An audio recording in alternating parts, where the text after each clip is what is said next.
Olá, estamos iniciando mais um Coffee Break, o podcast de respeito.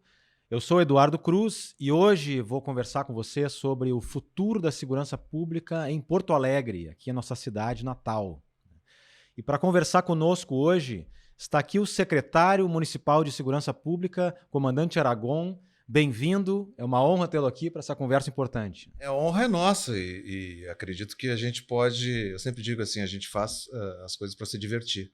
Acho que vão ter um papo mais descontraído, né? Uma conversa mais descontraída e mais divertida. Sem dúvida, sem dúvida. Perfeito, Edu. Então é um tema importante nosso aqui, ao mesmo tempo complexo, que a gente trata, né, sempre de segurança pública aqui no podcast, e a gente já conversou com o prefeito de Porto Alegre sobre esse tema também em outra oportunidade. E aí vem essa pergunta, né? Como é que a cidade está pensando lá na frente hoje, com todas as evoluções que a gente está vivenciando em tecnologia, em convívio pessoal, mudanças e evolução da cidade? Como é que a gente hoje está pensando, secretário, o futuro da segurança aqui em Porto Alegre, no que cabe, obviamente, a integração e a gestão da Prefeitura Municipal? Perfeito, sim.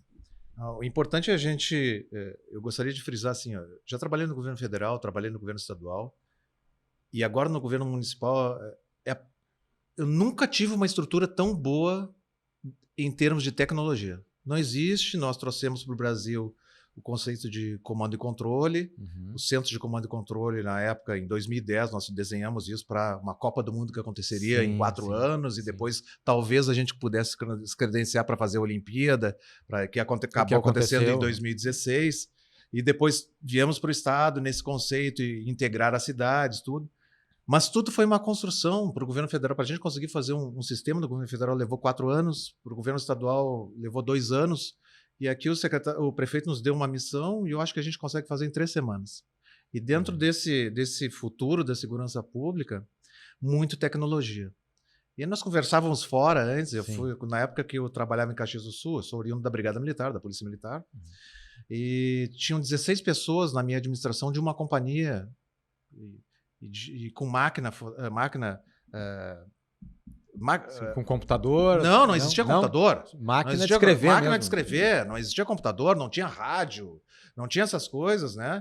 Sim, muita gente está assistindo que não sabe nem o que é isso. Não sabe o que é isso, né? Então, no colete era um troço que nem em filme a gente via, colete à prova de balas. 38 era a nossa arma padrão. Sim. Fusca e Opala e Veraneio Pata-Choca. Né? Então, assim, e a brigada tinha 30 mil homens.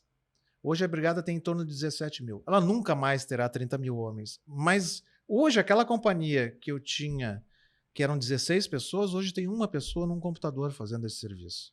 Sim, faz talvez mais coisa do que aquele pessoal. Dentro dessa linha e dentro do que a gente encontrou em Porto Alegre, a gente chega numa cidade que tem 2.300 câmeras.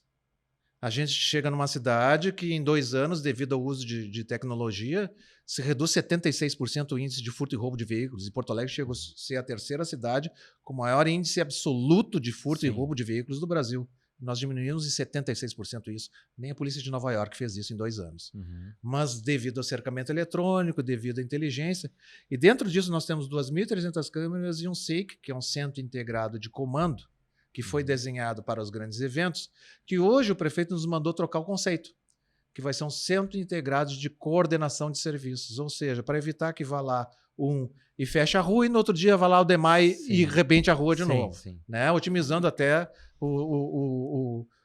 não onerando o cidadão nos impostos dele e etc. Diga-se de passagem, secretário, é o que acontece historicamente. É o que acontece e não é só aqui, né? Mas hoje o mais difícil é tu ter a tecnologia. E essa que a gente teve que construir, primeiramente nas 12 cidades sedes da Copa do Mundo, nós já encontramos isso pronto em Porto Alegre, pela própria prefeitura. Sim. Então, agora é só organizar o serviço. Mas onde a gente vai chegar? São 2.300 câmeras encontradas agora, e agora nós estamos adquirindo mais 500 com analítico de comportamento. Mas essas 2.300 não são todas no monitoramento urbano, né? Tem muitas internas, né? Muitas internas, são 800 em escola, pós-saúde, mas nós temos toda a cidade com 365 câmeras cercando a cidade, com leitor, tudo, etc. Sim, né? Sim. Nessas outras câmeras que nos sobram, a gente está adquirindo 500 câmeras já com software de análise de comportamento. Sim. Que vai ser extensivo às outras 2.300 câmeras. Sim, na verdade é o software que está... O software, vindo, né? eles já vêm preparados para esse software, mas nós nos preocupamos em adquirir com capacidade de abarcar as tecnologias antigas. Certo. Não é questão de chegar... A gente tem que aproveitar o que existe. Porque uma das coisas que a gente vê no Brasil, e a gente viu no Rio de Janeiro. No Rio de Janeiro... Cara, e a gente encontrou em Porto Alegre também, mas quando a gente estava no Ministério da Justiça, a gente adquiriu câmeras para o estado do Rio de Janeiro. Beltrame era nosso grande amigo, né? Sim. E a Prefeitura do Rio de Janeiro também pediu. E aí colocou nos mesmos postes que estavam as câmeras do estado do Rio de Janeiro. Também. Porto Alegre também tem. Mas agora nosso desafio é assim, ó, o que não funciona? Vamos tirar. O que não funciona. O que está irregular? Vamos tirar. O que hoje a nossa tecnologia, nós vamos aproveitar essas 2.300 câmeras e potencializar. Hoje nós já temos condições, e através de leis estaduais, que nós conseguimos trabalhar nisso, e até na época era o deputado Zucco, era assistente do deputado Zucco, hoje tem a lei de crianças desaparecidas, com reconhecimento facial. Nós temos 8.700.000 rostos no IGP. Sim. Hoje, se desaparece uma criança, são 15 crianças que desaparecem no estado por dia. Claro, a grande parte delas retorna, mas até retornar o desespero de um pai para essa criança retornar, a mesma câmera que lê placa, lê rosto. Sim, lê rosto. Hoje, só para voltar nesse dado, secretário, hoje quantas não retornam? Nós temos, em média, 70% retornam, tá? Sim. Porque daí ela brigou com o pai, adolescente, né? 30%, e eu fui comandante da Força Nacional, 30% dessas crianças, muito gaúcho, muita criança gaúcha eu encontrei lá nos prostíbulos lá das usinas lá do Pará, Belo Monte, etc. Tem o Beco das Gaúchas. Né? Das Gaúchas. Beco das Gaúchas, que são os prostíbulos lá. São crianças com 13, 14 anos, geralmente do noroeste do estado do Rio Grande do Sul. O caminhoneiro passa, ela está abrigada, tudo, leva e vende a criança. Sim. Tá? Com o sistema que nós estávamos montando no governo federal, nós teríamos condições de alcançar isso. Não conseguimos, não teve uma continuidade de política, tudo. Quando a gente retorna para o Rio Grande do Sul, a gente recomeça essa construção. Na época, o secretário Schirmer, a gente estabelece o SIM, integrando todos os municípios, ou seja, 242 municípios, quando a gente retorna para o Rio Grande do Sul, tinham vídeo de monitoramento. Mas quem é mais antigo, talvez não te lembre, mas existiam dois videocassetes, o Betamax e o VHS. Sim, exato. Quem tinha fita Betamax não rodava no VHS e tudo. Então tinha município que tinha Betamax, tinha município que tinha VHS. Como é que eu faço para encaixar esse fiozinho? E aí a gente conseguiu uma solução integradora com os municípios do Rio Grande do Sul. Onde a gente quer chegar na prefeitura? A gente não vai jogar nada fora. Então a gente essa solução do software de comportamento, de análise comportamental, ela tem que ser adaptada para as câmeras novas, então.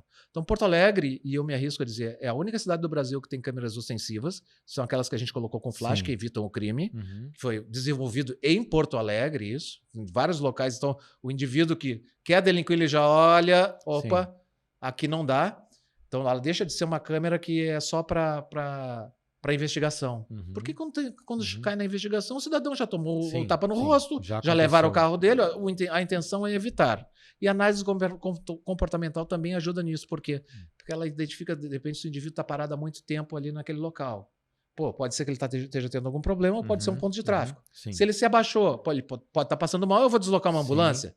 Mas ele pode estar arrancando um fio que está enterrado. Então, não tem mais o operador, porque é humanamente impossível para operadores que estão no centro de operações ficar visualizando tudo. Então, hoje nós já temos softwares para isso. Então, onde a gente quer chegar? Numa cidade com que o vídeo monitoramento ele não seja tipo 1984, sempre a gente fala isso, né? Não seja George Orwell, ele seja aquilo que garanta a segurança do cidadão. Eu estou num comportamento normal, estou passeando, ele não está lhe acompanhando, mas correu, esbarrou, que é o trombadinha, ele já puxa imediatamente. Hoje digamos que num geral, né, numa visão geral, leiga, as pessoas têm essa ideia do Big Brother, que a cidade vai virar um grande Big Brother. Na verdade, isso é um caminho sem volta, né? Nós vemos a cidade de Londres, ela historicamente, a primeira, e durante muito tempo ela reinou como a cidade mais monitorada do mundo. Assim, na época, quando eu tive a felicidade de trabalhar lá por um pequeno período, em 2011, na época já tinham 8.000 câmeras na cidade. Hoje Londres tem 40.000 câmeras. 40.000 câmeras. E hoje só perderam para a China, cidades chinesas, porque isso não tem como a gente concorrer, né, com o potencial. E nós trouxemos o conceito de Londres. Em Londres, eles têm um acerto nos pubs, né? Então, os hooligans se encontram e combinam se pegar na saída. Tem regras, né, entre os hooligans. Exato. Caiu no chão, não pode chutar, não pode chutar o rosto, aquela coisa toda. E eles espalharam essas câmeras para evitar esse tipo de violência. E viram que esse tipo de violência, esse tipo de câmeras não evitava a violência. O que eles fizeram? Eles pegaram e fizeram caixas laranja ao redor das câmeras. Porque o laranja é a cor, pelo estudo de cores, que mais chama, né? Chama atenção. Então, até no choque a gente usa o capacete laranja até hoje, porque ele dá a ideia de altura, ficar maior, né? Então, botaram as câmeras laranjas e isso começou a evitar o crime. Então o cara olha, aqui não dá para brigar, vamos brigar na outra rua. A mesma coisa a gente fez em Porto Alegre, colocou flash nas câmeras, o individual, aqui não dá para assaltar, vamos para outro local. E com relação ao Big Brother, a mesma pessoa que reclama do Big Brother é a que posta toda a vida no Instagram. Exato. Então a gente só está garantindo a sua segurança. E também ela trabalha num prédio que tem vídeo monitoramento. De câmeras, ela mora num prédio que tem dezenas de câmeras, ou seja, isso é uma falácia, na verdade. Sim, é uma falácia. Talvez a gente precisa desconstruir isso também, porque hoje o monitoramento através de câmeras de vigilância, ele é algo que só veio para ficar e não tem mais volta. Né? Não, nós não tem mais volta, nós não teremos volta nisso. É claro que existem regras para isso, né? Existe uma lei específica, que é a proteção de dados, né? Existe uma lei específica e ninguém invade a intimidade de ninguém. Porque nós estamos... Sim.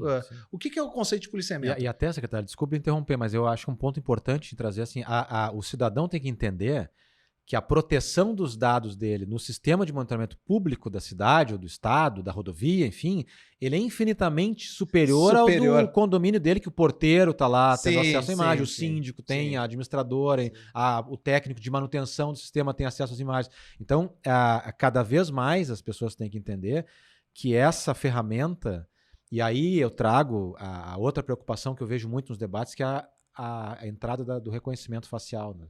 Mas agora, então, nós não poderemos fazer mais nada. Da mesma forma, né, existe um cuidado em relação a esses dados. E claro que pode haver um descuido num município A, B ou C, ou num determinado órgão. Não podemos colocar aqui que é infalível. Mas há muito mais responsabilidade nesse tratamento do que na esfera privada. Inclusive regulado por leis específicas, né? O reconhecimento facial. Eu tenho bancos de dados. Então, hoje existe o banco de dados de crianças desaparecidas. Eu só trabalho com aquele banco de dados. Eu não estou observando cada pessoa, quem é e etc. e tal. Se daqui a pouco nós tivermos uma lei que tenha banco de dados de foragidos, vai ser usado dentro do banco de dados. Não é qualquer cidadão que está sendo buscado. E com relação ao comportamento frente à câmera, qual é o conceito de policiamento? Policiamento é vigiar fatos normais, acompanhar fatos normais e investigar fatos anormais. Então o software está buscando o fato anormal. Não é nem o operador que está buscando esse fato anormal. Voltamos. 2.300 câmeras, vão ser mais 500, 2.000, quase 3.000 câmeras em Porto Alegre. Não tem operador para olhar isso aí. Sim. O software que está buscando isso aí é o indivíduo que correu, que bateu carteira, que subiu no poste para arrancar um fio. Essa situação que o software, que pulou o muro da escola, é isso que o software busca. Hoje, esse é um ponto agora que quem mora em Porto Alegre, né, isso é um problema do Brasil inteiro, mas quem mora em Porto Alegre sabe do estrago que nós temos hoje em determinadas regiões, desse furto de cabos, furto de acessórios, de equipamentos de iluminação, enfim. A gente pega aí bairros inteiros, né, que tem problemas, as residências, prédios, enfim, né. Como hoje a secretaria, como a prefeitura hoje está trabalhando para resolver esse problema? Porque para o cidadão, secretário, é relativamente um problema simples. Primeiro, eu vou lá na Voluntários da Pátria. Está lá concentrado, vou chutar aqui, 80% talvez mais até, dos ferros velhos, né, que adquirem esse material. Ou seja, é uma informação que o poder público tem, né? Para resolver isso, né? E isso não é um roubo de estrutura, não é um roubo de quadrilha, é aquele roubo que a gente sabe que é aquele indivíduo lá que está à margem, né, sim, que é cooptado pelas quadrilhas. Cooptado, exatamente. E que a gente sabe que se for conduzido ali, vai no outro dia estar de novo. Ele leva 1h30 para ser liberado. 1h30, então.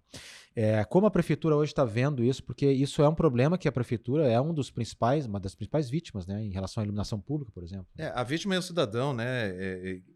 Por conseguinte, é onde nós queremos chegar, né? Primeiro, fazer uma questão do fio. Assim. Nós tivemos muito tempo trabalhando com outras polícias, né? E contato com os meus colegas de Rondônia é o mesmo problema. Tu vai ver as reportagens do Rio de Janeiro. Aumentou de um ano para o outro 20 vezes o furto de fios e cabos. Em São Paulo aumentou 91% do ano passado para esse ano. É um fenômeno nacional. 91%. 91% aumentou de São Paulo de um ano para o outro. Praticamente não tinha e agora é um problema para eles. Né? Não, dobrou, praticamente dobrou, né? Então, assim, é no Brasil inteiro. Em Rondônia, eles montaram patrulhas específicas. Rondônia, não estou falando de São Paulo, tá? Para isso. Por quê? Porque o valor do cobre ele sai de R$17 o quilo para R$50 em um ano. Guerra, pandemia e etc e tal, muita coisa. Montaram-se quadrilhas nacionais. E o que a gente está cobrando do governo federal, né? Porque quando nós estávamos no Ministério da Justiça, nós fazíamos operações específicas para isso. O furto de fios, o fio aqui do Rio Grande do Sul, grande parte vai para São Paulo para ser derretido. Uhum. Então, outro dia nós pegamos 3 caminhões com 40 toneladas de fios sendo embarcados para São Paulo, aqui. Então, existe... Mas aí já são volumes maiores, tá? Provavelmente 40 toneladas, uma organização... Sim, existe uma organização criminosa, não vou entrar em detalhes com relação a isso, mas vamos falar do craqueiro. Sim. O craqueiro está trocando fio por pedra de crack. E o próprio prefeito falou em outro podcast a questão do enfrentamento às drogas. Nós temos uma questão no Brasil que o Brasil não era consumidor de drogas, o Brasil era corredor até a década de 90. Era um corredor. Os acordos do Mercosul, acontecendo alguns acordos no Mercosul, por exemplo, um insumo para a produção de cocaína que ia para a Bolívia, a acetona é um insumo. Se barrou a produção de acetona, a exportação de acetona. Estou dando um exemplo. Sim. Tá? Aí os bolivianos se especializaram em pegar um tipo de cortina e derreter essa cortina e fazer um produto semelhante à acetona. A cocaína perdeu a qualidade de exportação. Ela serve para crack. Então, com aquele insumo de cortina, o Brasil deixa de ser um corredor para ser consumidor. Hoje o Brasil é o segundo maior consumidor de crack do mundo. Por quê? Porque aquela cocaína encontrou um mercado consumidor aqui, o crack. E aí temos diversos especialistas, entre eles o Osmar Terra, que é um ex-ministro da Saúde. O crack não tem volta, tá? Não existe tratamento para o crack. Então, fiz uma operação no Rio de Janeiro que era lá da... Morro... Já me lembro o nome do morro, que é em cima do Catete. Que era o crack é possível vencer, uma política do governo federal. A gente tomou o morro... não é Providência, é outro nome. Já me lembro, já vem aqui.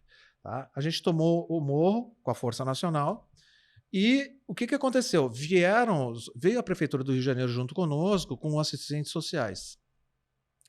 E os indivíduos, que eram o modus operandi? Eles furtavam no Catete e subiam o morro para consumir. O Catete tem uma grande área comercial no Catete. E os assistentes sociais da Prefeitura do Rio chegaram e começaram a dizer para a gente, olha, a gente vai abandonar. Porque eu estou falando com esse indivíduo aqui, ele está olhando para uma pedra de crack. Eu estou conversando com ele, ele não tem mais poder, não existe mais poder de convencimento, porque ele está olhando para a minha corrente, olhando para o meu relógio e etc e tal. Eu acho também, não querendo jogar no governo federal, eu já vou chegar nos fios de volta, tá? Sim. Não querendo jogar, mas nós temos que ter uma política mais específica para esse tipo de droga. Nos Estados Unidos se resolveu isso, mas não foi com convencimento da população, porque os CRISPs e outras gangues acabaram se matando e o governo federal entrou com muita força na guerra às drogas, montou 3 bases na Colômbia, Bolívia, etc. e tal, diminuiu esse tipo de consumo. Nós não temos uma posição com relação do governo federal do que fazer com o craqueiro, porque o craqueiro ele não tem discernimento. Tu vai internar compulsoriamente? Não vai internar compulsoriamente. Quando não se toma uma decisão, se criam cracolândias como São Paulo. Eu não posso internar, mas eu tenho que isolar. Aí isolam na cracolândia. Se eu concordo ou não, isso cabe aos especialistas. Sim. Voltamos a Porto Alegre agora aqui. Nós temos uma grande massa de pessoas moradoras de rua. Sim, muitas concentradas na Voluntários da Pátria, que é Voluntários da Pátria e rodoviária. Chegam em média 30 do interior, que os prefeitos do interior pagam sua passagem só de vinda. Eu não quero um cara lá na minha cidade que tem meia dúzia que consome crack. Nem ele quer ficar porque ele toma tijolada da gurizada. Sim. Então o prefeito chega lá e paga uma passagem para Porto Alegre só de vinda. Ele se livra do problema jogando na grande metrópole. Daí a gente acompanha a FASC, que é assistente social. A assistente social consegue encaminhar 20 por dia, mas chegam 30, 40 por dia aqui em Porto Alegre. Então, assim, é quase um enxugar gelo. O que acontece? Bom, a gente está atacando, não adianta, não conseguimos estabelecer uma política definitiva para o usuário de crack, que tem que ser uma política nacional, voltando nesse contexto. Começamos a atuar o receptador, que são aqueles ferros velhos que estão ali na Voluntários. A grande parte ia para Voluntários da Pátria. grande parte deles já foram fechados. Uhum. Mas ele tem uma facilidade de abrir, e Porto Alegre agora está virando uma cidade de empreendedorismo. Sim. Que aquilo que nós facilitamos para o grande comércio, trazendo empreendedores para Porto Alegre, também é utilizado pelas quadrilhas. Uhum. Ou seja, ele consegue reabrir em até 2 dias. O que o prefeito mandou fazer em estudo com a Câmara de Vereadores? Nós estamos alterando a lei dos ferros velhos, em conjunto com o governo do estado, e estamos trabalhando ela semelhante ao que foi feito da lei dos desmanches. Sim, que o estado teve muito tempo para conseguir construir uma lei com estávamos Detran, no governo do estado na época da lei dos desmanches. Né? Éramos parte da Secretaria de Segurança do Estado e agora também tivemos apoio nesse sentido. Que o indivíduo que for pego, ele vai ser interditado.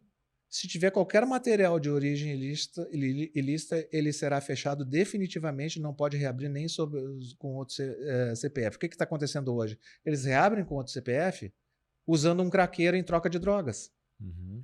E geralmente o usuário de crack, ele responde por crimes de menor potencial. Quando ele furta um fio, ele responde por um crime de menor potencial. Ele não fica, ele vai para um termo circunstanciado. Só que ele não responde, e foi um exemplo claro que nós tivemos aqui em Porto Alegre, o indivíduo tentou levar, nem levou 10 metros de fio e deixou 250 mil pessoas sem água porque foi numa estação do EMAI. Sim. Ele não responde por ter prejudicado 250 mil pessoas no fim de semana de fevereiro. Uhum. Ele responde por aqueles 10 metros e vai ser liberado. Então nós temos que trabalhar a legislação diferente. Não teremos uma posição mais forte. A nova lei ela também trabalha com consequência? Ela trabalha somente no... Não, ela não trabalha na consequência. Até porque não tem que mensurar, depende de investigação, tudo. Nós queremos ações imediatas. Uhum. Mas a gente já ouviu também do pessoal usuário de crack que não tem mais onde largar o material do furto e roubo, porque estão acabando com os ferros velhos. E nós fecharemos, e ontem tinha uma comitiva de advogados das empresas de ferro velho pedindo para reabrir, e não serão reabertos. Uhum. Eles não serão reabertos, porque ninguém, numa santa ingenuidade, recebe 10 lixeiras da prefeitura pintadas de laranja e aceita sem desconfiar. Como ferro velho. Tá? Ninguém aceita poste da CS aceitando como ferro velho, ou tampa do DEMAI. Sim. Onde nós chegamos, né? Então, assim, nós preferimos fechar, e aí vem as consequências, mas a gente pede que até que as pessoas que dependem desse ferro velho também denunciem e fiscalize. Uhum. Porque quem vai prejudicar 30, 40 famílias, que é o que a gente ouve, está prejudicando 30 famílias. Cara, sinto muito, mas prejudicou 250 mil sem água esse último fim de semana. Então, nós vamos engrossar a legislação. Claro que nós precisaríamos de uma reformulação do Código Penal. Nós precisaríamos mas hoje nós estamos naquela... Ainda não, o Brasil não se decidiu para que rumo vai. Sim, e aí também volta aquela discussão no caso esse caso específico, onde o agente do furto é uma pessoa que já está numa situação de marginalidade. Sim. Também. Será que a pena de restrição de liberdade é o caso também? Vem aquela discussão também em relação a o que fazer com aquela pessoa, né? E só nos resta o encaminhamento. A meu ver, e aí você acusado de tudo, teria que ser compulsório naquelas que já foram abordadas 10, 15, 30 vezes através da FASC. Porque não tem mais o que fazer. Esse cidadão ele não quer sair da rua. Ele não quer mais sair da rua. A vida dele, ele já se acostumou com aquele padrão de vida. Ele precisa da pedra. Só que para acontecer a pedra, ele vai, e já aconteceu em outras cidades, de pessoas morrerem com um paralelepípedo na cabeça para levar o celular numa sinaleira. Sim. Ele não pensa mais nas consequências dele. Então, não sou... como secretário municipal de segurança de Porto Alegre, nos resta fechar ferro velho. Uhum. E trabalhar em conjunto com os órgãos estaduais. A legislação nós não conseguimos alterar. Nós temos que trabalhar agora somente na consequência. A causa nos foge, que aí tem uma fronteira com 11 países, tem a questão da cocaína, tem a causa nos foge. Sim, mas aí vamos nos debruçar, então, secretário, sobre a causa, no sentido de que vou fazer uma breve... criar uma breve hipótese aqui. Porque a gente sabe que essa pessoa vai continuar ali circulando e ela vai precisar outra forma de conseguir a sua sobrevivência, né? Quer seja para uma alimentação, alguma coisa, ou quer seja para fazer o uso da droga novamente. Né? Então ela vai continuar ali. Né? Resolvemos os desmanches, ferro velho, tudo resolvido. Essa pessoa vai fazer outra coisa. Né? Ou seja, para a segurança do município, o problema continua. O problema continua. E nesse aspecto, agora está com o novo governo do estado de São Paulo a discussão sobre o que fazer com a Cracolândia de São Paulo, né? Acho que essa discussão é importante também, porque quem circula, né, quem não é aqui de Porto Alegre não conhece, ou quem vem a Porto Alegre já teve o sabor de sair do rodoviário e circular pela região ali da Voluntários, mas quem é de Porto Alegre sabe o estado que está hoje a Voluntários da Pátria, né? Que é uma avenida que lá no passado foi uma avenida referência do comércio, enfim, circulação do centro. Algo precisa ser feito, né? Porque não estou dizendo que é exatamente isso que vai acontecer, mas se não se resolve, outros problemas relacionados à criminalidade vão impactar o cidadão daquela região também, né? Vai migrar para talvez um roubo a pedestre, algum outro tipo de crime que o cidadão vai ter um impacto também. Então, não seria as duas coisas, né? E aí coloco para ouvir a sua posição em relação ao que a prefeitura pode fazer, o que a Secretaria de Segurança Pública pode fazer em relação a esse problema complexo que é essa população de rua. Nós estamos trabalhando e o prefeito está trabalhando bastante com a questão da assistência social. Aonde nós vamos chegar com a assistência social? No primeiro momento, nós estamos trabalhando em conjunto com a nossa Secretaria de Segurança trabalhando com assistência social, mas eu vou lhe dizer, são as medidas paliativas de retirá-lo e oferecer um abrigo. A rua não é local de moradia, ninguém tem direito de morar na rua, né? E a prefeitura oferece outros caminhos. Também conversamos com a Câmara de Vereadores no sentido de se apresentar um projeto de lei que determine que o fornecimento de comida seja em determinados locais. Porque os locais que são escolhidos pelos indivíduos que fornecem comida, e sem tirar a nobreza do ato, são locais instagramáveis.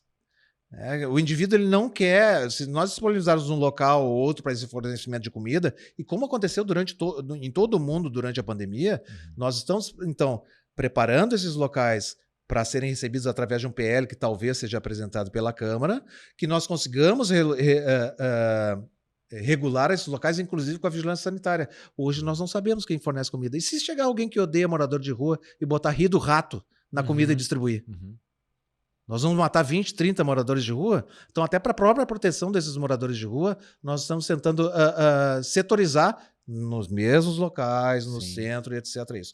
Existem duas questões, a questão social e a questão das drogas. Tá? Geralmente quem está na rua está exposto a essa questão das drogas porque as facções elas trabalham nisso, mas se a gente for ver todos, e eu acho que se os senhores tiveram uma conversa com o nosso secretário de segurança, o estadual, né, o Caron, ou vão ter com ele, os índices estão diminuindo no Rio Grande do Sul. E através de operações que já começaram há anos atrás, são operações de contra-terrorismo, né? Que retirar as lideranças. Isso. Os romanos faziam isso, os americanos fizeram isso, tira as lideranças, né? Isso aí, a primeira que nós fizemos foi em 2016, que no outro mês já baixou 43% do índice geral de ocorrências no Rio Grande do Sul, e reproduzimos isso no Ceará e em São Paulo, que tinham grandes problemas. E o efeito foi o mesmo. Quando se usavam, as táticas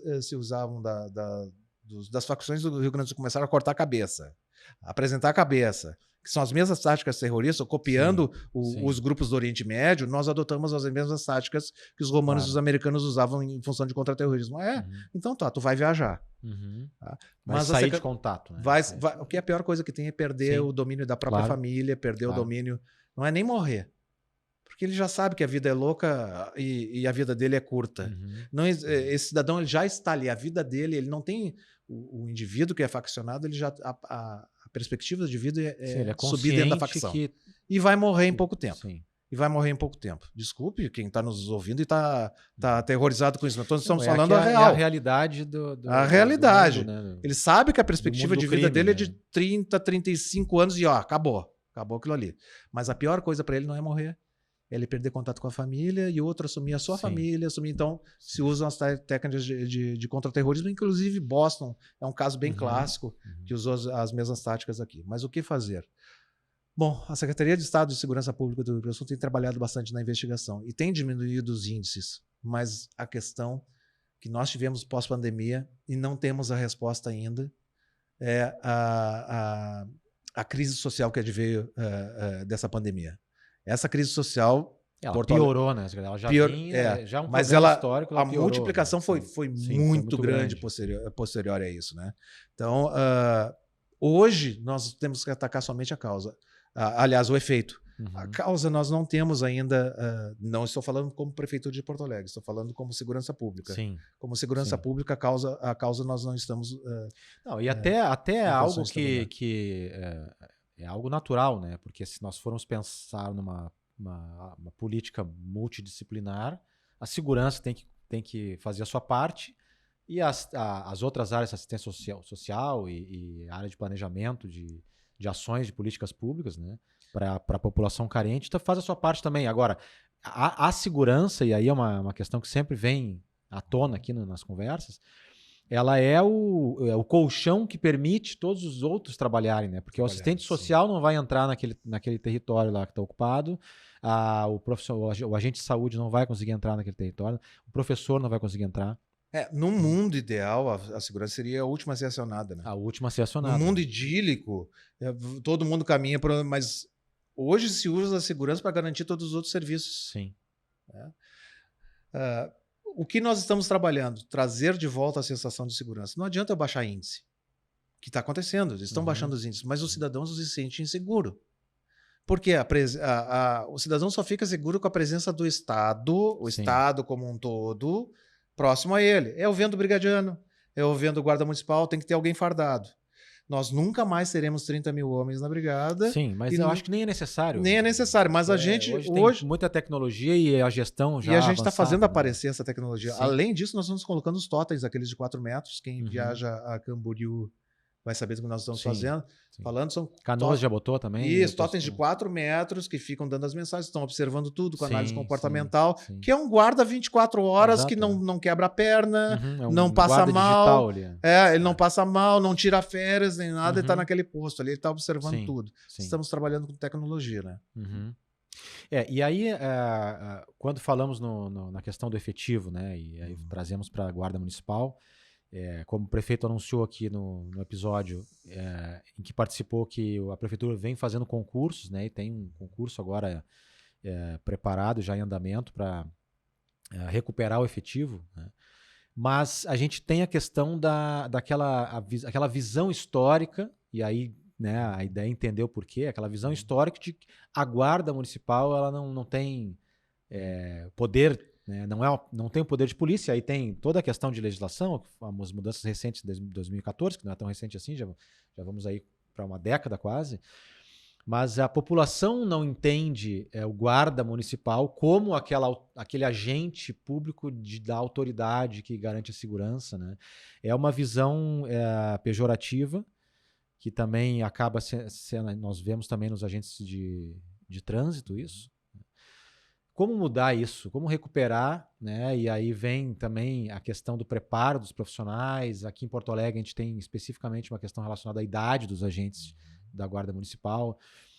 Como hoje a Secretaria vem planejando mudar esse cenário e fazer com que a população entenda a Guarda como uma instituição profissional e presente, né? Nós tivemos um erro, obrigado pela deixa, tá? Nós tivemos um erro histórico no Brasil e que as pessoas não lembram que se perdeu na história.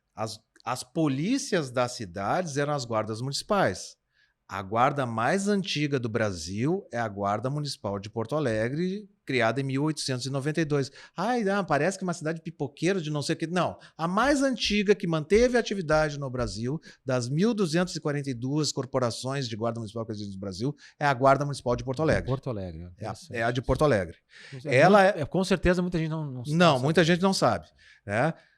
Quem fazia o policiamento até o final da década de 60 em Porto Alegre era a Guarda Municipal, que tinha os cardeais, inclusive. O batalhão de choque de Porto Alegre era da Guarda Municipais e usavam um capacete vermelho e se chamavam cardeais por causa do passarinho. Sim. E meu pai era delegado de polícia, quando ele era delegado de plantão, dava um problema, o delegado de polícia que acionava o choque da guarda. A brigada, o que sempre foi? A Guarda Civil, né? Guarda Civil. Tá? Guarda Municipal, Guarda Civil Metropolitana, né? Então, a Brigada Militar, ordem pública. Ou seja, quando não resolveu, baixa a brigada. Sempre foi assim. A Guarda ela é desenhada para ser a polícia de proximidade. E aí eu fui a gente nunca foi, né? Sou da Sim, brigada, sim, né? aham. Eu trabalhei em 4 cidades diferentes. Quando eu começava a conhecer a população, entender a dinâmica da cidade, eu era transferido. Trocava. Para um policiamento de proximidade, que eu conheça as pessoas, que a doutrina japonesa, do Koban, aquela coisa toda, tem que ser alguém que nasça na cidade, concursado na cidade, que não seja transferido da cidade. Então, o que acontece no final da década de 60? Regime militar, se tira o poder dos prefeitos, se tem medo das guardas municipais armadas, se cria em Porto Alegre, e eu, no batalhão de choque, eu tinha 2 armeiros que eram oriundos da guarda municipal, eles contaram como é que foi. Chefe, o negócio é o seguinte, botaram 2 mesas na Praça 15, ali no Largo Glênio Pérez, tá? Botaram 2 mesas. Um tinha um policial civil sentado e outro tinha um brigadiano sentado. E fizeram uma fila com todos os guardas municipais. Aí, fulano, pra onde tu quer ir? Ah, eu quero ir pra Polícia Civil. Tá, tu tá na Polícia Civil a partir de agora. Ciclano, pra onde tu quer ir? Ah, eu quero ir pra Brigada. A Brigada a partir de agora. E assim se acabou com a guarda, se manteve um serviço. Claro. Mas a Guarda Municipal, ela tem que voltar, e pela Lei 13.022 de 2014, ela volta ao seu papel de polícia ostensiva. Sim. Ah, mas tu quer acabar com a brigada? Não, tem bandida para todo mundo, cara. Tem bandido para todo mundo. Não fica. Se a Marinha quiser botar um porta-aviões na Andradas, na Rua da Praia, ajudar na segurança pública, a gente está aceitando. Sim. Ok? Sim. Só que o que a gente está fazendo, e a gente está fazendo, fez no governo do Estado, e fez no governo federal, fez no governo do Estado. Os americanos, eles tinham aquela crise antes do 11 de setembro, que era a briga do xerife com o FBI com fulano, o preso é meu, e etc e tal. Estou assumindo aqui agora. Estou assumindo aqui agora, sai daqui. Não, a ocorrência é minha. Busca um cafezinho isso, e isso. Eles fizeram os protocolos de atuação conjunta a partir da administração Bush em 2004, eles criam o Homeland Security, que cria o Centro de Comando e Controle, que foi o conceito que nós trouxemos dos Estados Unidos, né? Então, eles criam os protocolos de atuação, tu vai até aqui. E nos protocolos de atuação conjunta, e que foram publicados no governo do Estado no final de 2018, se diz a guarda vem até aqui, a guarda ajuda nisso. Por que a guarda não pode recolher carro? Se encontrou um carro. Aí eu gasto 2 viaturas, a guarda deparou com um veículo em furto ou roubo. Está ali estacionado, não posso recolher, tem que chamar a brigada. Eu perdi 2 viaturas. Aí o cidadão está lá no 190, 153, esperando em uma viatura, porque tem 2, administração burra. É uma administração burra. Então a gente divide até onde vai as coisas, né? E a gente tem que reaprender a trabalhar com o município na segurança pública. E paulatinamente as polícias militares, isso é uma visão de futuro de 50 anos, irem migrando aquelas que assim entenderem para a ordem pública, que nós vimos isso em 2013. Quem segurou a democracia no país, eu era comandante da Força Nacional, estava em cima do Ministério da Justiça com binóculo, quem segurou a democracia no país foram as polícias militares, que entraram com suas tropas naqueles grandes movimentos lá, e foi quem segurou. Quantas mortes a gente teve naquele movimento todo o Brasil? Nenhuma morte. E eu me lembro que no segundo dia da manifestação em Brasília, quando quebrou, o bicho pegou na Candelária ao mesmo tempo que a gente teve que mandar tropa para lá, tudo. O Egito estava com as manifestações, abriu com 46 mortes numa manhã. E aqui no Brasil, nenhuma. Quando invadiram o Capitólio nos Estados Unidos, quantas mortes? Sim, se não me engano, 4. Eu acho que foi 5 ou 6 ou 4, mas teve morte. Sim, inclusive de um policial. Quando invadiram a Praça dos Três Poderes, o que aconteceu? E quando a gente tem uma manifestação, nenhuma morte a gente tem no Brasil. Então, as polícias militares brasileiras estão acostumadas a trabalhar com isso e tem que trabalhar na ordem pública. É o caso do tiroteio. A guarda ela é policiamento de proximidade. Ok, o Canadá fez isso. Policiamento de proximidade. Quando o bicho pega, eu preciso de carabina, entra estadual que entra com força. Emprego, né? Que era o que a gente fazia na Força Nacional. A gente chegava para resolver. Mas aí vem uma questão que eu acho que é o momento certo e a pessoa certa para levantar ela aqui, né? Que eu estou conversando com um secretário que chefia a Guarda Municipal e é a policial militar de carreira. Como a gente já falou aqui, né, a Guarda Municipal foi criada para ser uma polícia de proximidade, uma polícia civil, uma polícia ligada ao dia a dia da população. Né, ele não sai do município. Porém, e nós vemos, e já conversamos aqui no podcast sobre isso, já conversei em eventos, em encontros, palestras, em reuniões, em Brasília, em vários lugares, que hoje os municípios, talvez por falta de opção técnica qualificada, elas colocam e aí eu vou usar a palavra que de fato é usada, né, no comando das guardas municipais, civis, normalmente oficiais da reserva da Polícia Militar. Né? E a gente vê em vários municípios ao longo do Brasil muitas vezes aí formação de policiais, de guardas municipais, inclusive em formação batendo continência para o seu comandante, né? A gente vê, inclusive, ações de guardas municipais aí como acessório da Polícia Militar digamos assim, em auxílio de efetivo, né? Perdendo um pouco aquela questão da proximidade e muitas vezes as guardas, inclusive, tomando para si esse papel do emprego de assalto, que no seu conceito, e eu concordo, é a atribuição da Polícia Militar, que é preparada para isso, treinada para isso, enfim. Perdemos também essa oportunidade, né, no Brasil de ter a polícia, ter essa polícia ostensiva, sim, nesse papel de proximidade comunitária nas guardas civis, né? Perfeito. Isso é possível recuperar num ambiente onde é mais atrativa a ação? O concursado que vai lá, ele quer entrar na ação, né? Ele quer ir lá na operação. A gente vê isso na quantidade de canais, secretário, de YouTube que a gente tem de agentes de guarda municipal e policiais que vão ali criar conteúdo de ação e o que vale é adrenalina. Vamos fazer só desmistificar uma coisa. Quando a gente fala de polícia de proximidade, a polícia comunitária, para quem está nos vendo agora e nos ouvindo, assim, não é o carinha bonzinho lá que só trata no negócio. Ele tem condições de trabalhar em outras coisas, né? Ele tem condições de perseguir um veículo em furto ou roubo, de trocar tiro, essas coisas todas, né? Estamos dizendo assim, quando foge muito à normalidade, entraria o Estado. Com relação à polícia, a guarda municipal ser civil ou prestar continência, o Japão tem uma polícia civil que presta continência, marcha, tudo, e eu estava vendo antes do regime militar, as fotos da guarda prestando continência, a guarda de Porto Alegre prestando continência, porque a Polícia Civil, se for ver o Estatuto da Polícia Civil, diz a Polícia Civil é baseada na hierarquia e disciplina. Então, hierarquia e disciplina para qualquer... Até num colégio, quando tu vai entrar, tu não põe em forma todos os alunos ali, cobrir tudo, e sair um atrás do outro, tudo, etc. E tal. A organização... Não confundir com o militar. Eu trabalhei num departamento de polícia americano, que era em Hollywood, Flórida, né? Caranche, vamos dizer assim. Fiquei junto, acompanhando os patrulheiros. Era o major que comandava o departamento de polícia, com posto militar, tudo. Então, não quero dizer... As pessoas... Existe muita rusga devido ao regime militar. Isso foi uma construção ideológica que se criou com os militares. Existe muita rusga. Não tem problema do indivíduo marchar, etc. e tal, prestar continência. Porque continência é um sinal de respeito. Ele pode dizer how, que o índio diz, ele pode fazer... Se convencionou até nos Estados Unidos ou no Japão, que inclusive as polícias civis prestem a continência. Que é um sinal de respeito.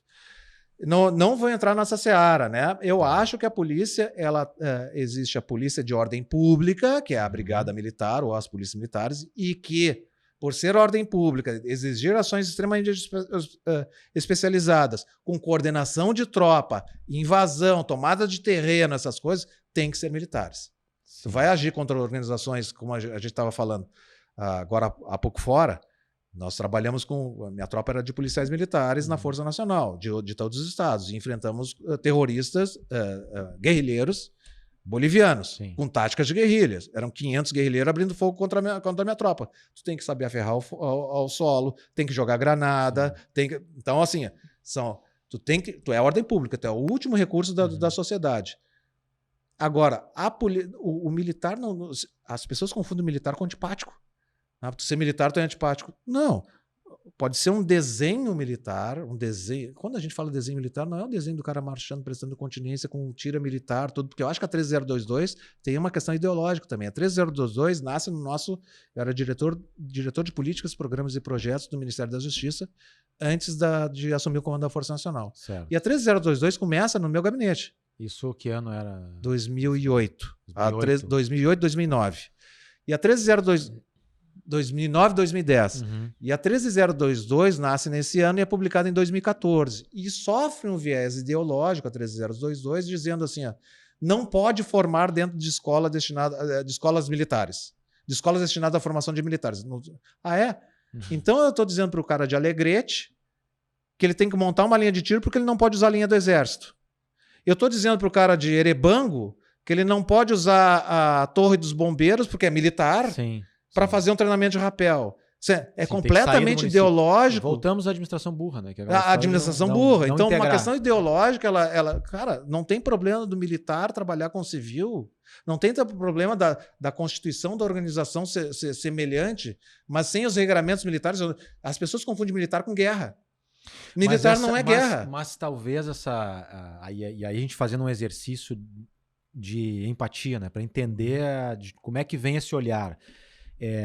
Talvez porque essa imagem seja a imagem publicizada, né? Que o militar é para guerra, ele é preparado para guerra, e a gente tem esse histórico das polícias militares no Brasil, que é de uma ação mais contundente, de Mas esse histórico das polícias militares, ele vem com a... Eu ia falar revolução, falar regime militar. Vem com o regime militar, esse histórico de violência que as polícias militares, ficaram subordinadas numa GLO eterna, garantia de ordem às Forças Armadas, e quem fez esse serviço foi as polícias militares. Mas não é porque a doutrina das polícias militares diz que tem que bater, tem que... Mas não, ficou isso. Né? Ficou essa rusga ideológica. Ficou essa como rusga resgatar ideológica. Isso? Porque e esse é o ponto, inclusive, né, que eu estava tocando aqui. Existiu uma transferência para as guardas municipais, né? Essa questão do... E a gente percebe muito claramente, não só nas conversas aqui no programa, mas como a gente vê no dia a dia, existe uma visão de eles e nós. Né? Me parece hoje que as polícias em geral, e aí eu reservo uma questão específica em relação à Polícia Civil Gaúcha, por exemplo, Polícia Federal, que teve uma evolução institucional fantástica nos últimos anos. Né? A Brigada Militar aqui do Estado também, ela é totalmente descolada de outras polícias militares, que tem um peso muito maior dessa questão do distanciamento, né? E também separo, como nós conversamos, a Polícia de São Paulo, que eu acho a mais preparada de todas hoje. Mas há essa percepção da população de que a polícia militar, quando chega, ela chega para... Em tese, num plano de 50 anos, seria isso, a ordem pública, vamos dizer, Sûreté do Quebec. Vamos falar do Canadá, país ideal. Sim. Todo mundo sonha do Canadá, maravilhoso, todo mundo comendo... esqueci do queijinho com batata. E o maple syrup lá. Tem o maple syrup, mas tem o queijinho com... Putin. Que tem o Putin, que é o da Rússia, mas tem o Putin, que é a batatinha. Todo mundo acha que aquele... Não, cara. Existe uma polícia militar na parte francesa, que é a Sûreté do Quebec. E a Sûreté do Quebec, começaram a crescer as polícias municipais lá, eles chegaram assim, não, a gente vai manter o nosso formato militar, nós somos ordem pública. Quando não der para a polícia municipal... A gente entra. E trouxeram a formação dos municípios, que é muito custoso para o município fazer a formação dos seus guardas. Por que não fazer por convênio, que isso que a 3022 com a USGA, faz com convênio com instrutores da guarda, mas usa a estrutura do Estado. Que burrice eu fazer o cidadão pagar por 32 estruturas diferentes. Ou, por exemplo, e o senhor sabe, Estados Unidos. Qual é o telefone de emergência dos Estados Unidos? 911. E o da SAMU nos Estados Unidos? 911. E o dos bombeiros? 911. E na Europa inteira é o 112. Na Noruega, se eu quiser passar mal, eu ligo o 112. Na Espanha, se me assaltarem, eu ligo o 112. Sim. E se eu precisar dos bombeiros na Itália, é o 112. E aqui, quantos números de emergência? Eu parei em 12. 12 números de emergência no Brasil, com 12 estruturas diferentes, com o cidadão sofrendo, tentando descobrir quem é que vai lhe atender. Isso não é comigo, isso é com os bombeiros. Liga para lá. Sim. Olha o que a gente faz com a nossa população. Então, assim, não tem problema de usar a academia do outro. Não tem problema. Burrice administrativa. É uma burrice administrativa. Mas é que o Canadá é pobre, o Brasil é rico. A gente pode ter 12 estruturas diferentes. A gente pode ter uma guarda municipal. Cada município tem que montar sua escola da guarda municipal por uma questão ideológica. Não tem problema, a gente conversa e ficou essa rusga dos militares. Mas mudou muito, tá? A brigada que eu entrei não é mais a brigada que existe, ela evoluiu muito. A Polícia Civil que eu conheci com meu pai era uma Polícia Civil, hoje ela é diferente. A Polícia Rodoviária Federal sofreu uma transformação de 2008 para cá gigantesca. E aí tu pega um quadro de brigadiano. Pô, eu entrei, tinha um batalhão de pescadores quando eu entrei na brigada. Que era gente que era pescador, que entrou na brigada para pescar e suprir os refeitórios da brigada. Tinha o SMO, eu não me lembro direito, que era obras. O cara tinha que ser pedreiro. E aí quando acabaram com isso, os caras não sabiam escrever. para onde for, um batalhão de choque, não precisa pensar, é só usar o escudo. Claro, exato. Hoje, eu pegar um soldado sem curso superior é raríssimo eu pegar um soldado sem curso superior. Então, essa rusga ela vai diminuindo aos poucos, né? Ela vai diminuindo aos poucos, mas houve toda uma construção ideológica que transformou os militares em vilões. O que é militar é ruim, ou o que é militar é a salvação. Sim. Porque também tem o contrário, né? Nós temos o sebastianismo no Brasil. A gente sempre acha que vai vir um salvador, né? O sebastianismo, o que morreu lá na Alcácer-Quibir, lá no Marrocos. Lá.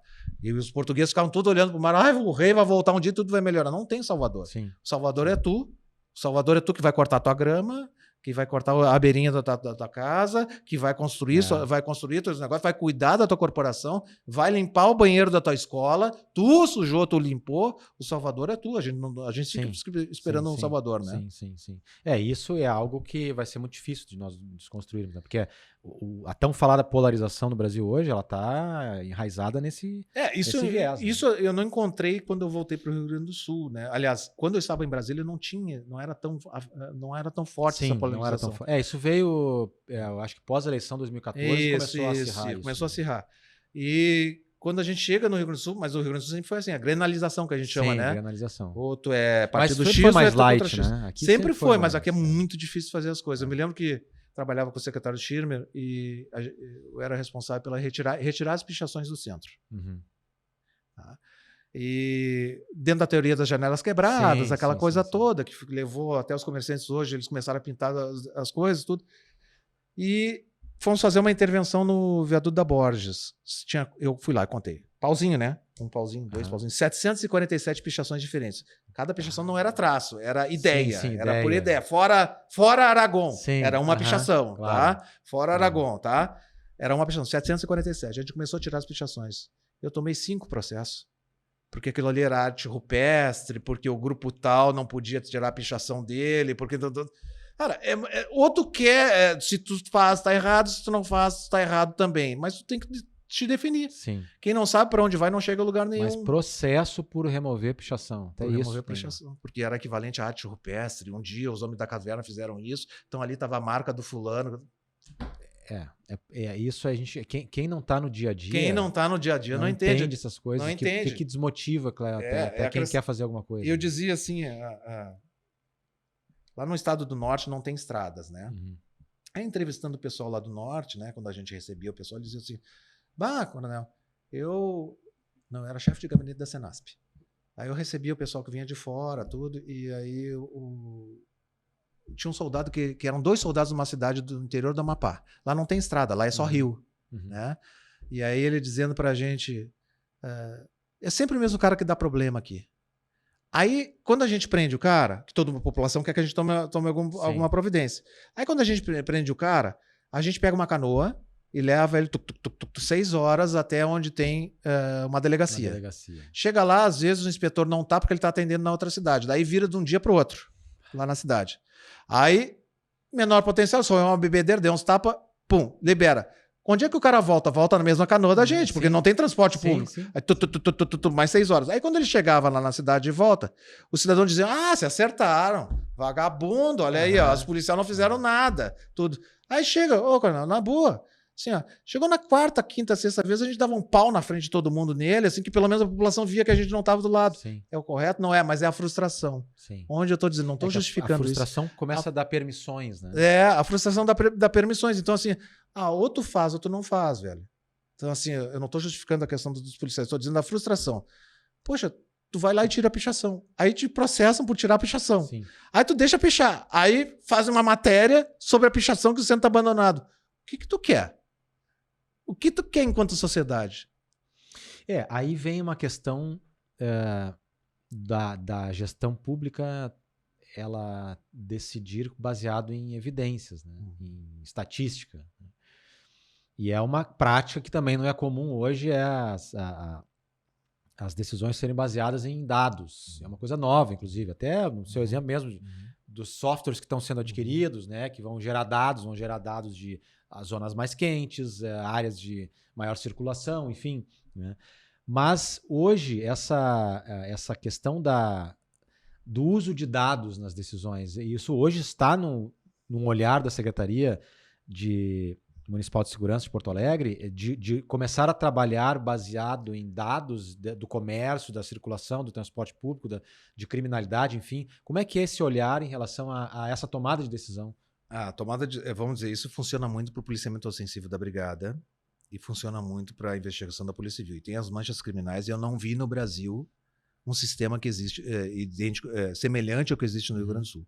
Mas hoje está disponível no Centro Integrado da Prefeitura? No nosso Centro Integrado já está disponível. Mas a Prefeitura hoje, ainda, antes do concurso que o prefeito autorizou, que vai nos agregar mais 100 homens, esse concurso, são 50 agora e 50 depois, hoje nós estamos trabalhando naquilo que falta, que é a sensação de segurança. Uhum. Então, os dados estatísticos que estão baixando, a criminalidade, homicídio, furto de veículos, tudo, etc. e tal, são usados mais pelas forças estaduais. Mas a Guarda Municipal hoje o que trabalha? Também trabalha nisso. Mas na hora de empregar o efetivo, eu tenho que também trabalhar com a sensação de segurança. O que é a sensação de segurança? A despeito das paradas da Uruguai não terem, aliás, ter diminuído o furto e roubo de celulares ali, eu tenho que botar uma viatura ali. Sim. Porque o cidadão está voltando para Grande Porto Alegre. Por que frequenta o centro? É Grande Porto Alegre. Eventualmente o cidadão porto-alegrense, sim, mas o grande fluxo de pessoas e assaltantes do centro são da Grande Porto Alegre. Ele pega o Transurb, vem, assalta aqui e volta para lá. Ele não vai assaltar lá na cidade dele, que é pequena, que ele vai ser identificado. Então ele vem para grande. Então, hoje onde a gente trabalha, sensação de segurança, paradas de ônibus. Então, 20 horas, aliás, 18 horas, encosta a viatura ali com flash ligado nas paradas de ônibus. Então eu trabalho com a despeito de ter diminuído, por exemplo, nas paradas da Borges, não vou usar do Uruguai, que a Uruguai tinha um problema ali na travessa atrás da antiga prefeitura, tá? Mas vou usar da Borges. Da Borges eu não tinha, pela estatística não tem assalto ali. Sim. Mas eu tenho que encostar uma viatura pelo menos para a pessoa que está indo para casa e ter a sensação de segurança. Local, né? Mas ela, até pela quantidade de pessoas, não tem muito assalto porque a população se regula, vamos dizer assim, né? Mas eu tenho que encostar e eu trabalho com a sensação de segurança. Então, enquanto os efetivos da Brigada e da Polícia Civil, a Polícia Civil na investigação da mancha criminal e a Brigada está colocando a mancha criminal, estão trabalhando nessas manchas ali, a Guarda compete essa ação complementar de sensação de segurança. Então, nós identificamos os maiores fluxos, que é o estouro da boiada, né? As pessoas, que nem estádio de futebol. Sim, as pessoas chegam aos poucos e quando termina o jogo, sai todo mundo junto. Centro é a mesma coisa. As pessoas chegam aos poucos, mas às 18 horas é aquela debandada pela Borges em direção às paradas ali da Uruguai, da Parobé, tudo. Então a gente tem que trabalhar nessa sensação. Sim, aí. Mas aí, naquela lógica da nossa conversa anterior da questão da administração burra, né? Vamos trazer esse aproveitamento do potencial do poder público. E aí a gente traz a questão da integração da polícia militar na figura da Brigada Militar e a Guarda Municipal pela Prefeitura. Quando a viatura da Guarda está ali parada, vamos pegar o exemplo da Uruguai ou da Voluntários, que no final de semana ficam duas ali, né? A gente vê muito uma quadra a cada viatura. Isso é ajustado com a Brigada para que a viatura da Brigada não precise circular naquela região e possa atender outras, ou não há esta integração? Não, é interessante, isso é ajustado com a Brigada, temos um bom contato com o CPC. Às vezes nós temos duplicidade de meios ali, às vezes, mas é que a Brigada está fazendo uma coisa e a Guarda está trabalhando outra. Às vezes a pessoa acha que as duas coisas são policiamento. Sim. A Guarda, junto com a fiscalização, compete ambulantes, sim, compete a fiscalização. Então, e a Brigada não compete essa fiscalização. Então, a Brigada, às vezes tu vai ver sobreposição de meios, mas uma está trabalhando num tipo de missão e outra está trabalhando em outro tipo de missão. Nós conversamos bastante, compartilhamos as câmeras, inclusive a câmera, por exemplo, da Andradas, da Esquina Democrática, ela é do Estado, sim, mas a imagem dela é reproduzida na Prefeitura e nós agregamos também o flash pela Prefeitura nela. Sim, então, nós temos um bom contato com o Estado, né? Conforme a gente disse, tem bandido para todo mundo e a gente não vai competir por beleza aqui. Não existe beleza nessa situação. Mas às vezes as pessoas veem sobreposição de meios, mas às vezes as missões são diferentes ali. E eu fiz uma pergunta para o prefeito, secretário, que é no sentido de... Até foi uma pergunta que surgiu dentro lá da caixa de perguntas do tema, que um cidadão de Porto Alegre questionou sobre o formato da presença, e aí a gente pode ter dois olhares para isso, né? Tem o olhar da crítica,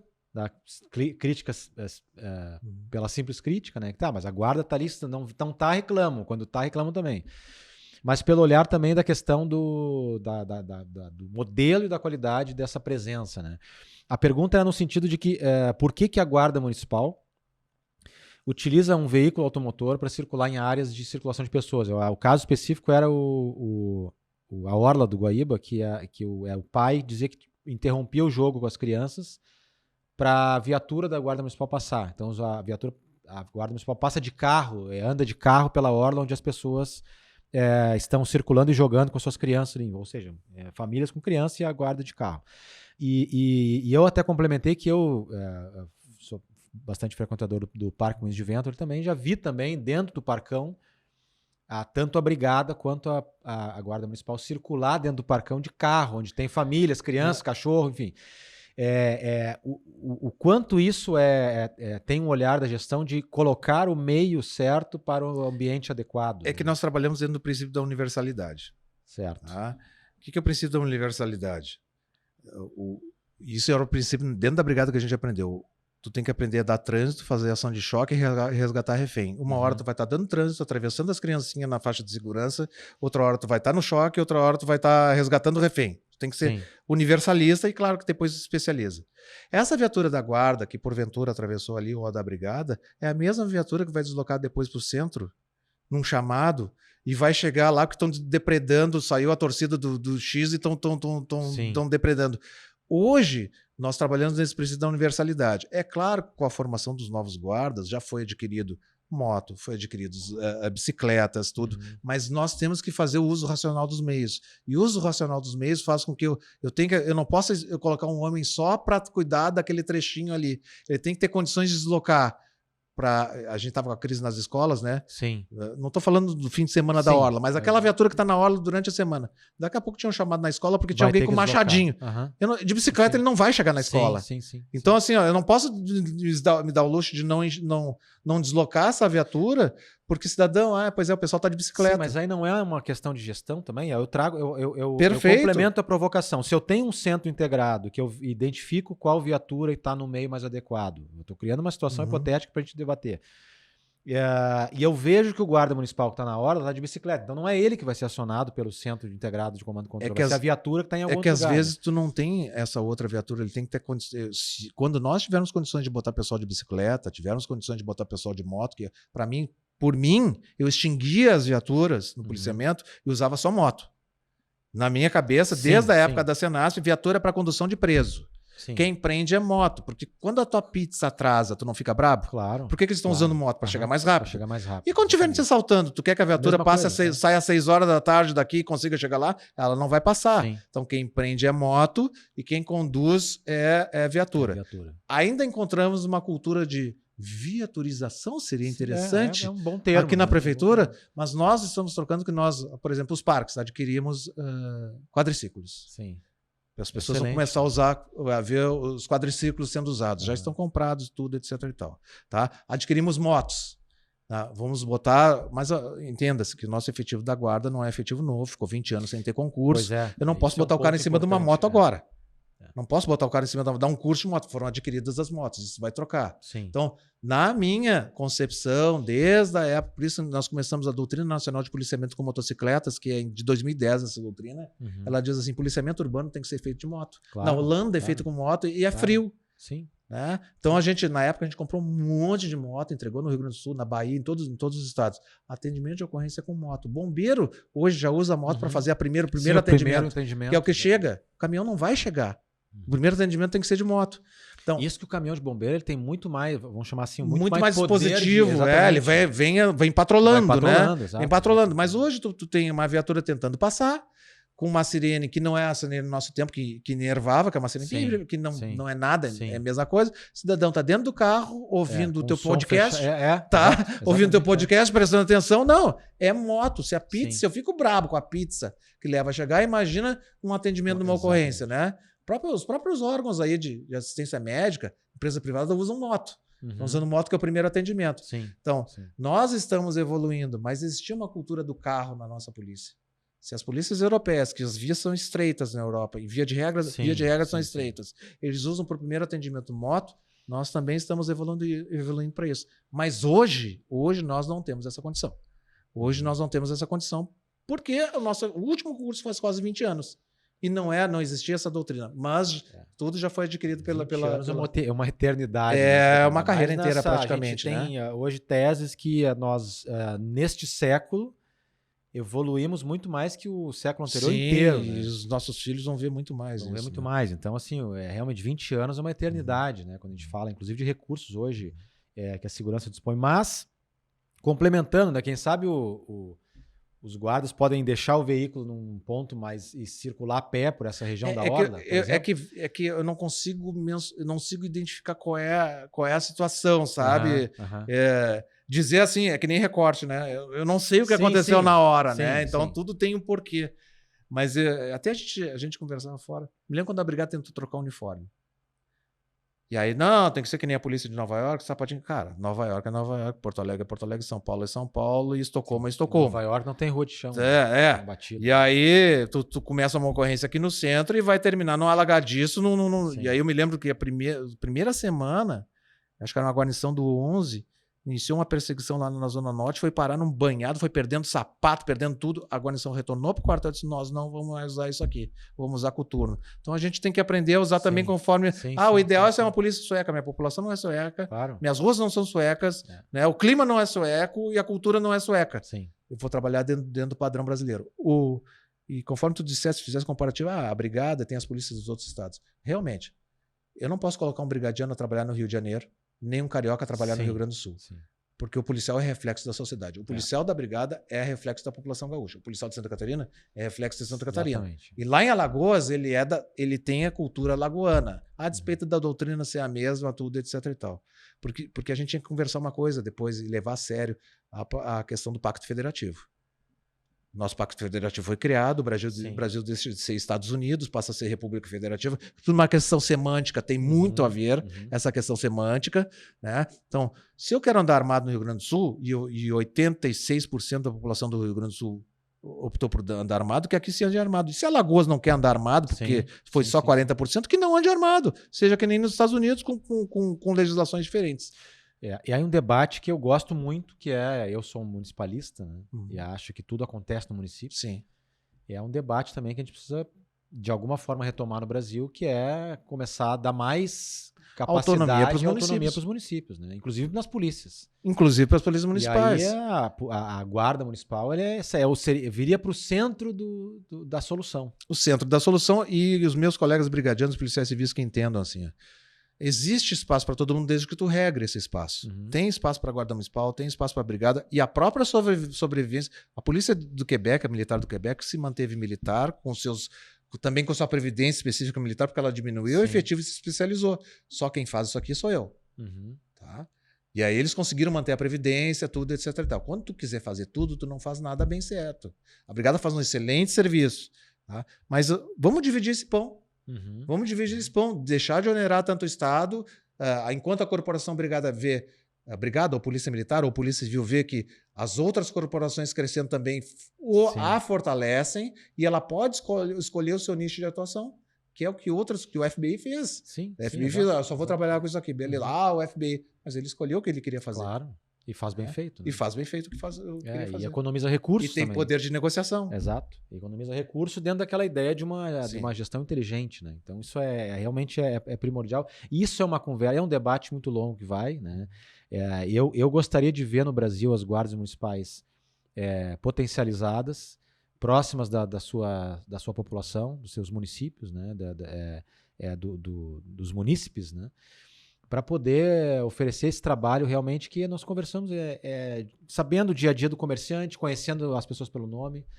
Isso é utopia? Eu não acredito que seja utopia. Eu vejo utopia em outras áreas.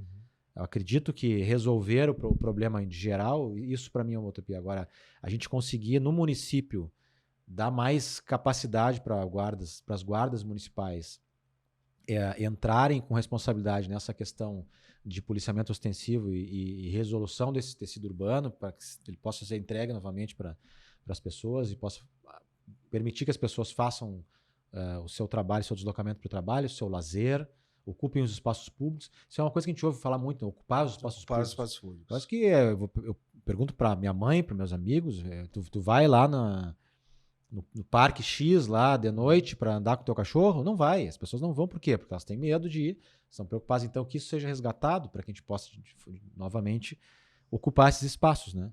Então, eu realmente acho que as as guardas têm um papel muito importante nesse contexto. Né? É o nosso desafio e que as polícias militares entendam, assim, ó.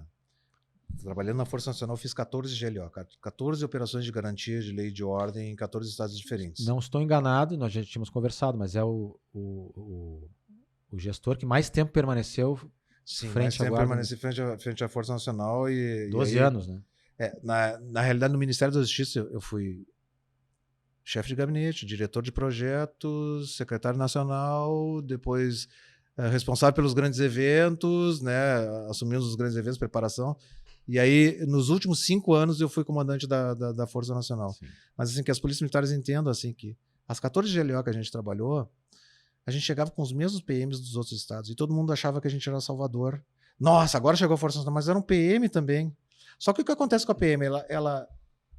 Ela tanto quer fazer tudo que às vezes ela perde o poder de chegada e de ordem pública, né? Então, talvez repensar segurança pública, essas coisas ordinárias ficassem com a guarda e não precisasse nem existir mais Força Nacional.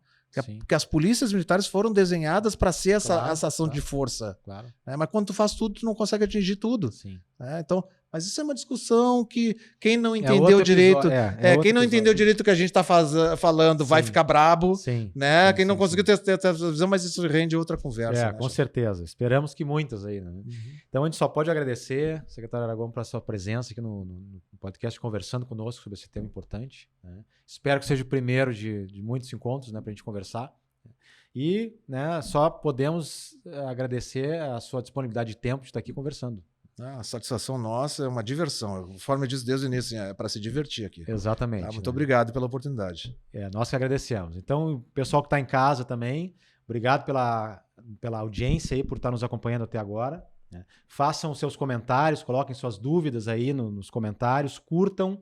E quem não se inscreveu no canal, né, já sabe o que eu vou pedir. Né? Faça a sua inscrição, ativa as notificações para ficar sempre ligado aí nas nossas novidades. E até a próxima.